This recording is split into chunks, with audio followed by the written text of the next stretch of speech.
Hi, hello, வணக்கம் friends. நான் உங்கள் ஸ்வீட் அம்மு பேசுகிறேன்.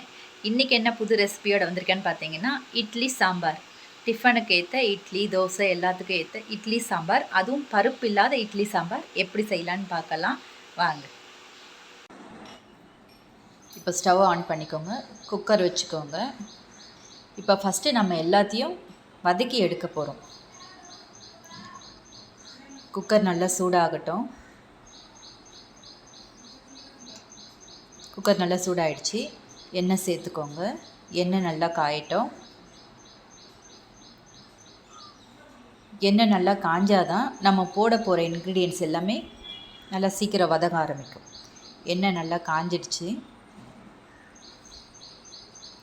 இப்போ ஒரு 4 சீரகம் சேர்த்துக்கோங்க. சீரகம் 4 சேர்த்துக்கோங்க. சீரகம் நல்லா பொரிஞ்சு வரட்டும்.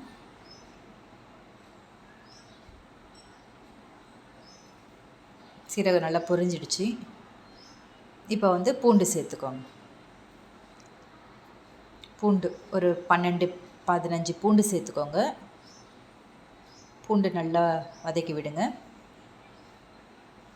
பூண்டு நல்லா வதங்கினதுக்கப்புறம் பச்சை மிளகா சேர்த்துக்கலாம்.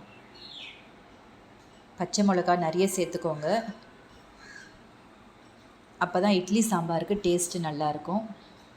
பச்சை மிளகா கம்மியாக சேர்த்திங்கன்னா அது காரம் உரைக்காது, நல்லா இருக்காது. இப்போ வெங்காயம் சேர்த்துக்கோங்க. வெங்காயம் சேர்த்து வெங்காயம் வதக்கி விடுங்க.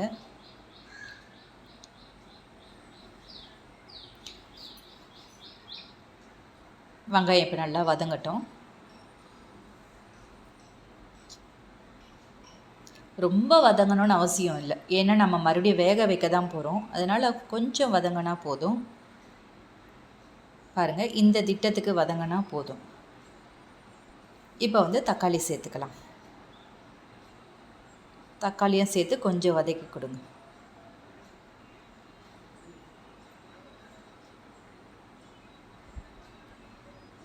தக்காளி வதங்கட்டும். இப்போ மஞ்சப்பொடி கொஞ்சம் சேர்த்துப்போம். மஞ்சப்பொடியும் சேர்த்து நல்லா வதக்கி விடுங்க.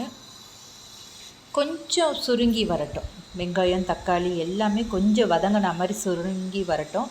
அதுக்காக ரொம்ப வதங்கணும்னு அவசியம் இல்லை, கொஞ்சம் சுருங்கி வந்துச்சுன்னா போதும். அது வரைக்கும் கொஞ்சம் வதக்குவோம்.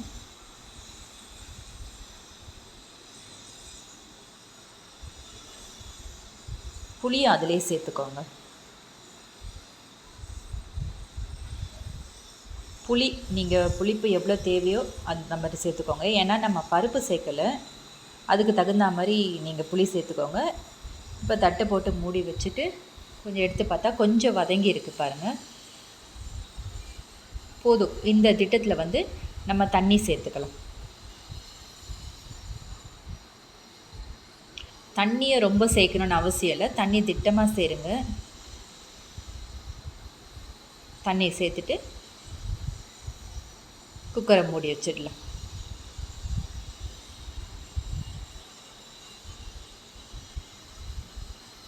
ஒரு 3 விசில் வரட்டும். 3 விசில் வர வரைக்கும் வெயிட் பண்ணுவோம்.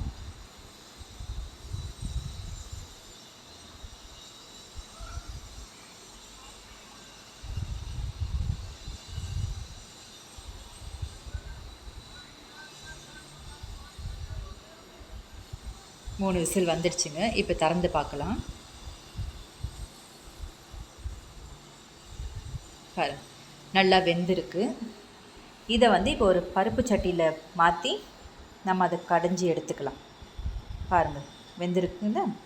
இப்போ பருப்பு சட்டியில் மாற்றிக்கலாம். தேவையான அளவு உப்பு சேர்த்துக்கோங்க.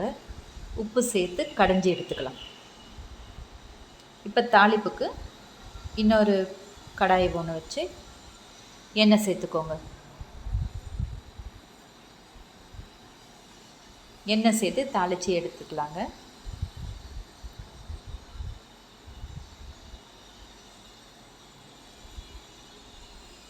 ரோடு ஓரத்துலலாம் இந்த மாதிரி சாம்பார் தான் வச்சுருப்பாங்க. அது அவ்வளோ செம்மையாக இருக்கும், டேஸ்ட்டாக இருக்கும். கடுகு போட்டுக்கோங்க, சீரகம் போட்டுக்கோங்க, நல்லா பொரியட்டும். நான் ஒரு 4 பல்லு பூண்டு தட்டி வச்சுருக்கேன். பூண்டு வந்து தோல் உரிக்காமையே தான் தட்டி வச்சுருக்கேன் நான். நீங்களும் தோல் உரிக்காமையே தட்டி வச்சுக்கோங்க. பாருங்கள், போட்டு அதையும் கொஞ்சம் நல்லா வதக்கிக்கோங்க. அடுத்து ஒரு 4 காஞ்ச மிளகா சேர்க்க போகிறேன் நான். ஏன்னா காஞ்ச மிளகா நான் கம்மியாக தான் சேர்க்குறேன். ஏன்னா பச்சை மிளகா நான் நிறைய சேர்த்துருக்கிறதுனால காஞ்ச மிளகா கம்மியாக தான் சேர்க்குறேன். போட்டு நல்லா வதக்குங்க. கருக விட்டுறாதீங்க காஞ்ச மிளகாவை. இப்போ பெருங்காயம் சேர்த்துக்கலாம். வாசனைக்கு பெருங்காயம் சேர்த்துக்கோங்க. பெருங்காயம் சேர்த்து கொஞ்சம் நல்லா வதக்குங்க.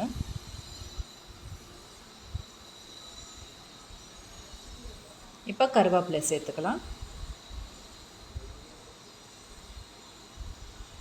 கருவேப்பிலை சேர்த்து நல்லா வதக்கி விடுங்க. கருவேப்பிலை பொரிஞ்சதும் நம்ம கடைஞ்சி வச்சுருக்கோம் இல்லையா, இந்த கடைஞ்ச கடையல் எடுத்து இதில் சேர்த்துக்கலாம்.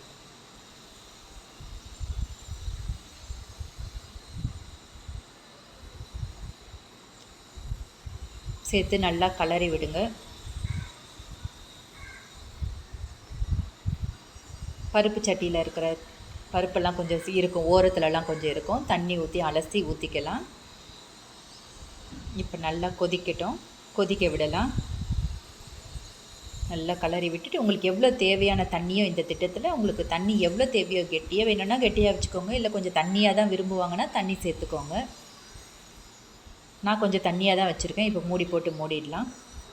மூடி பாருங்கள், நல்லா கொதி வந்துடுச்சு. சுவையான மணக்க இட்லி சாம்பார் செம்மையாக இருக்குது பாருங்கள். நான் தண்ணியாக தான் வச்சுருக்கேன். ஏன்னா இட்லி தோசைக்கெலாம் தண்ணியாக இருந்தால் நல்லாயிருக்கும், கெட்டியாக இருந்தால் நல்லாயிருக்கு. இதே நீங்கள் தண்ணி இல்லாத கொஞ்சம் கெட்டியாக வச்சு சாதத்துக்கு பிடிச்சி சாப்பிட்டா கூட அவ்வளோ செம்மையாக இருக்கும். பருப்பு இல்லாமல் இட்லி சாம்பார் இந்த மாதிரி செஞ்சு பாருங்கள். எப்படி இருக்குதுன்னு எனக்கு கமெண்டில் சொல்லுங்கள்.